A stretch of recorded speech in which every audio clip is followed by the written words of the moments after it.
Year 1, welcome to your home learning video for Tuesday the 13th of July. Now before I start, I just wanted to say that me, Miss James and Miss Evans are all feeling really sad that we are not in school to enjoy the end of the school year together, but we promise to try and make home learning as fun as it possibly can be.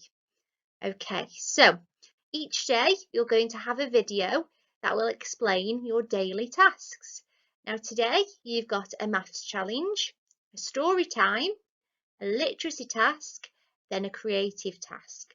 And all of those tasks are explained in this one video.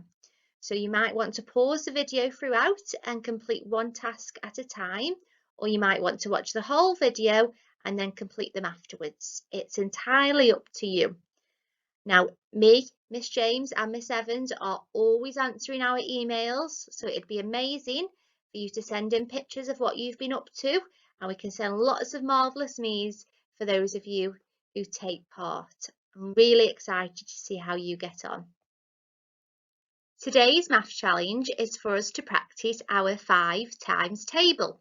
Now, I know lots of you are fantastic at your 5s.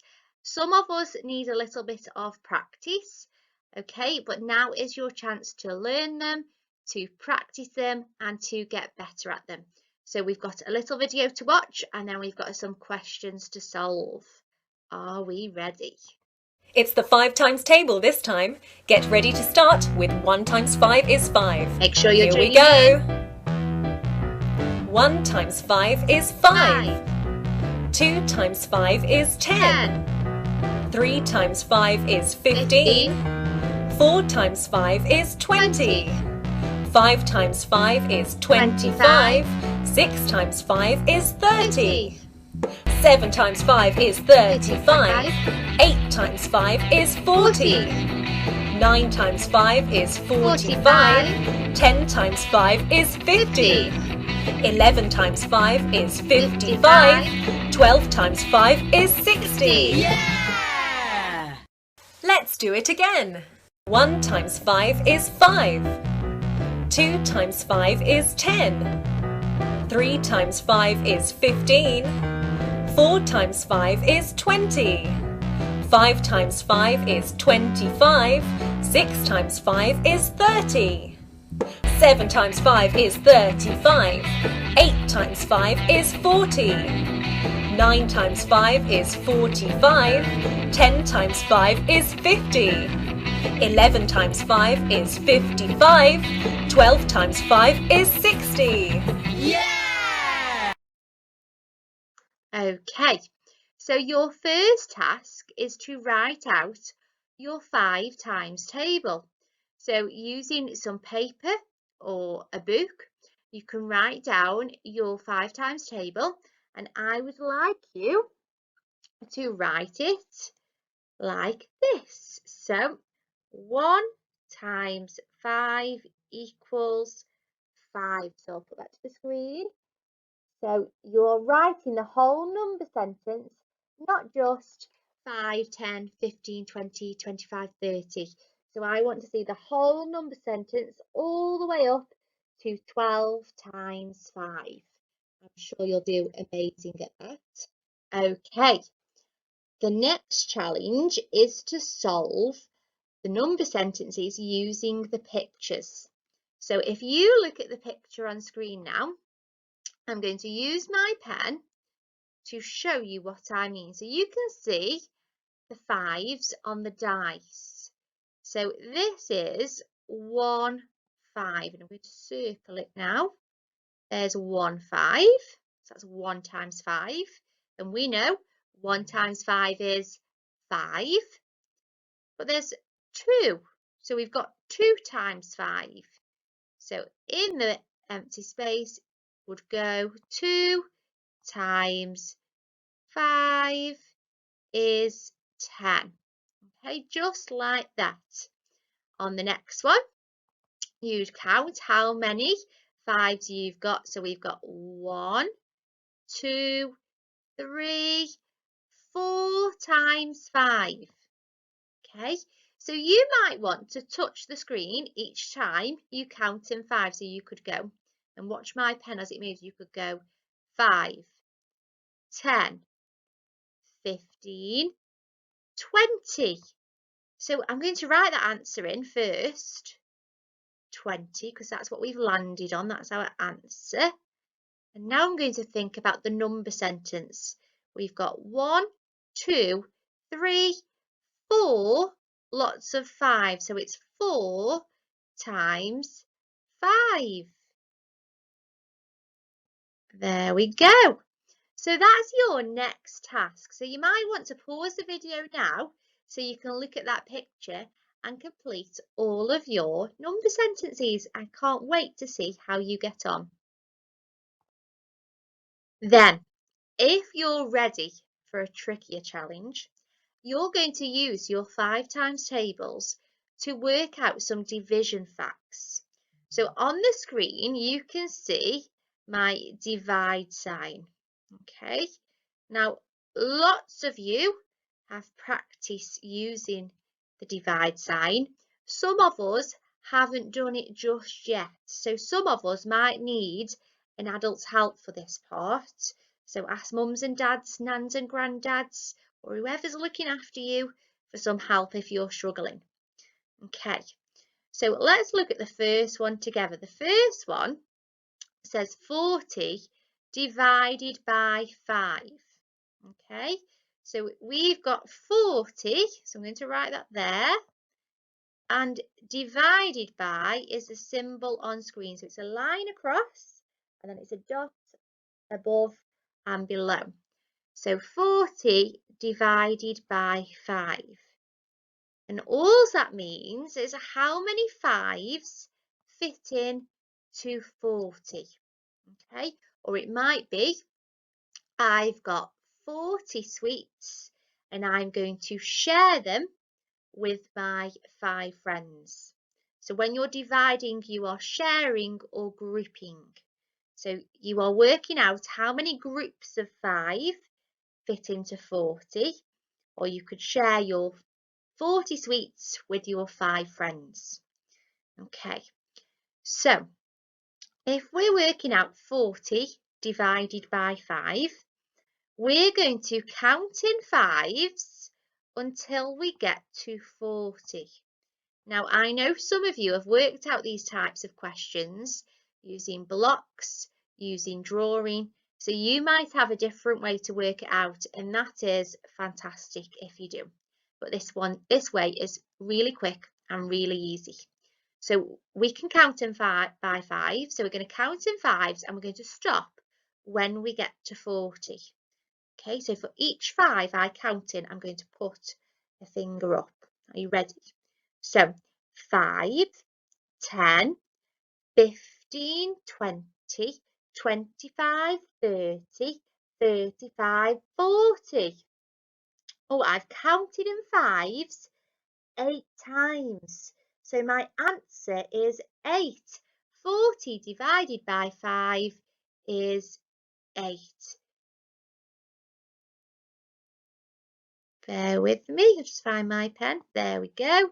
So 40 divided by 5 is 8. So I'd like you to have a go at those questions. There are 6 in total, and that's a bit of a challenge one. So if you need some help, that's okay. Don't worry if you struggle, just try your best. Right, today's story is called A Monster's Surprise, so make sure you're listening. Now, on screen, you can see the areas of Little Nook. We've got one with a question mark. We don't know who lives in that cave with the boulder. Then we've got Rocky Ridge, Thorny Thicket, Winding Wood, Rabbit's Log, Squirrel's Tree, Beaver's Dam, and Boar's Nest. Beneath the leafy rooftop of the woods in Little Nook was a very hungry rabbit who was searching by the brook. "My flowers have been stolen, almost every single bunch," Rabbit panicked, feeling sure that there was not enough for lunch. He saw a clump of fur between some sticks upon the ground, and he thought that he might know just where the culprit might be found. So Rabbit marched to Squirrel's house to find his precious food, and to tell his friend that taking it was really rather rude. "Excuse me," shouted Rabbit, now with Squirrel in his sight. "I was really looking forward to my Marigold delight. I know you took my flowers. Please return them right away." But it wasn't only Rabbit who was missing food that day. "My acorns have been stolen," Squirrel shouted with a cry, "and the villain left a bite mark in my tree as they went by." The friends knew just one creature who would nibble on a tree, and they thought that they might know just where the culprit might now be. So on they marched to Beaver's house to find their precious food, and to tell their friend that taking it was really rather rude. "Excuse me," shouted Squirrel, now with Beaver up ahead. "I was really looking forward to my toast with acorn spread. I know you took my acorns. Would you kindly give them back?" But it wasn't only Squirrel who was cross about her snack. "My branches have been stolen," snuffed Beaver, full of grief, "and I'm sure I saw a pointy tusk belonging to the thief."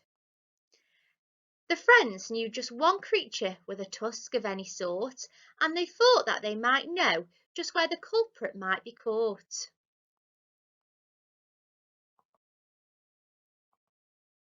So on they marched to Boar's house, off to find their precious food, and to tell their friend that taking it was really rather rude.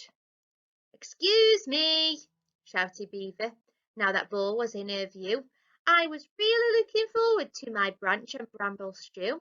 I know you took my branches, and I'd like them back unchewed." But it wasn't only Beaver who was longing for her food. "My berries have been stolen," snorted Boar, wide-eyed with shock, "and the robber left some footprints leading right across that rock. I've never seen a creature who has footprints of that kind, so I think that we should follow them to see what we can find." The friends climbed up the rock and clambered down the other side, as they trekked to find their food with just the footprints as their guide. They took a narrow path that formed a line between the trees, and then crawled through thorny bushes that left scratches on their knees. They climbed some jagged rocks until their feet could take no more. Then they came across a cave that had a boulder for a door. Oh, year one, can you remember at the beginning of the story, in the map of Little Nook, there was a question mark in front of the boulder in the cave? I wonder who lives there. The boulder started moving, and the creature stood in fright as a silhouette inside began to shuffle into sight. "A monster!" Rabbit shouted as the friends all turned to flee. In the panic, Rabbit tripped, colliding headfirst with a tree. The monster's hand loomed down. As it picked him up, he shook. There was nothing quite so scary in the whole of Little Nook. "Oh, oh, please say you won't eat me," Rabbit begged with fearful eyes. "I would never eat a rabbit," laughed the monster with surprise. Well, thank you," answered Rabbit as he brushed the dirt away, and the friends were all relieved to see that Rabbit was okay. The monster mumbled shyly as it bent down to one knee. I was hoping that you all would like to join me for some tea." The monster clicked its fingers, and the glowworms shined their lights on the most amazing party full of wonderful delights. "Our missing foods," said Rabbit. Now the monster's plan was clear, and the creatures all said sorry for reacting with such fear. "Please join me," said the monster as it headed for the seats. "You can help yourself to cups of tea and lots of yummy." When Rabbit's little tummy brimmed with marigold delight, and when all the toast had gone with no more acorn spread in sight, when Boar was full of berries and the stew was at an end, they all thanked the gentle monster who was now their brand new friend. And there is the map of Little Nook, and that's the end of the story. So it turned out that the creature, the monster that took all of the animals' food, wasn't rather rude after all. He was trying to do a nice thing and to make new friends, and all of the animals automatically thought the worst of him when actually he was really kind. So that's a bit of a lesson from that story. So at the end of the story, all of the creatures from Little Nook had a little party. So I thought for our literacy task today, we could design a tea party menu or plate like I have on screen. So I've got a picture of a plate, so you might want to draw a plate or you could create a menu, and you can draw all of the foods that you would include at a tea party. So here are some of my favourites. So I've got a spicy cheese pizza, a tasty sausage roll, a strawberry cupcake with sprinkles, a healthy juicy watermelon. So I'd like you to draw all of the things you would include in your tea party.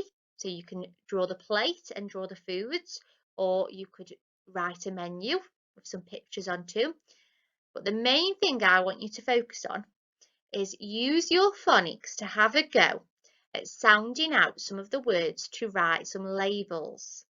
So your adult can help you if they want to with some of your spellings, but only when you've had a go at them first. So use your phonics to sound out the words to have a go at spelling the labels to your food.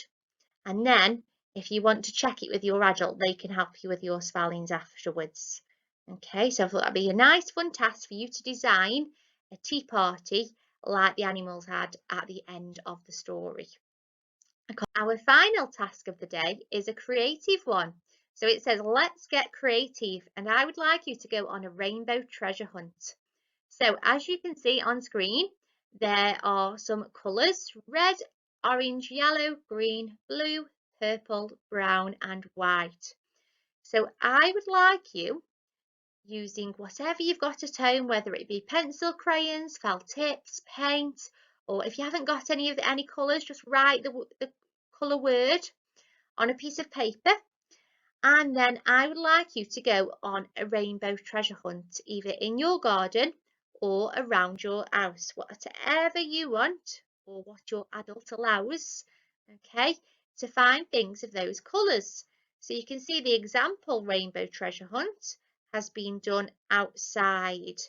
You can see lots of plants and flowers and leaves have been collected, all of different colours. So I'd like you to get as creative as possible and to go exploring either around your house or outside, and then photograph what you find for us to see. We can't wait to see how much fun you have. Have a lovely day. We can't wait to see your home learning, and we will see you tomorrow. Bye.